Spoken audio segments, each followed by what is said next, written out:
বন্ধুরা, বাবুভাই লফটে সেই বাচ্চাগুলো যেগুলো বলছিলাম সেট করার জন্য সেগুলো ওপরে চালে দিয়েছি। আজকে ডানা বেঁধে দিয়েছি, আর 2-3 দিন পরে এগুলো ডানা আস্তে আস্তে করে খুলে দেবো, একটু চালটা চিনুক।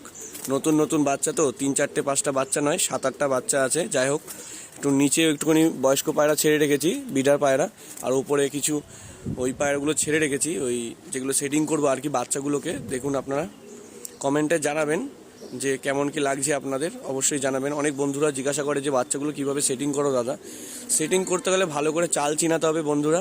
প্রথমে কটা দিন আপনারা বড় খাঁচায় বা যেরকম থাকুক, চাল যেরকমই হোক না কেন, সে ছাদ থাকুক, অ্যাডভেস্টার থাকুক, চাল থাকুক, সেখানে পায়রাগুলোকে একটু ডানা বেঁধে ছেড়ে রাখতে হবে। ওরা যে এলাকাটা দেখে নেবে, বাচ্চা পায়রা তো, এলাকা দেখে নিলে আস্তে আস্তে করে আপনারা যেখানে পায়রাকে বসাতে চান, কেউ বোমা করে, কেউ দাঁড় করে, সেই দাঁড়ে বসিয়ে রাখবেন।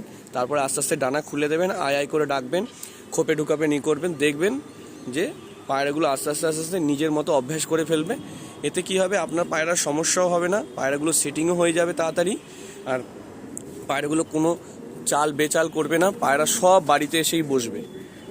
দেখুন বন্ধুরা, সব উপরে ছাড়া আছে, এই দেখে নিন, উপরের দিকে ছাড়া আছে। আমি বেশি উপরে উঠবো না, নতুন নতুন বাচ্চা আছে, প্রবলেম হতে পারে। আজ এই পর্যন্তই বন্ধুরা, পরবর্তী আপনাদের আপডেট জানিয়ে দেবো। দেখুন।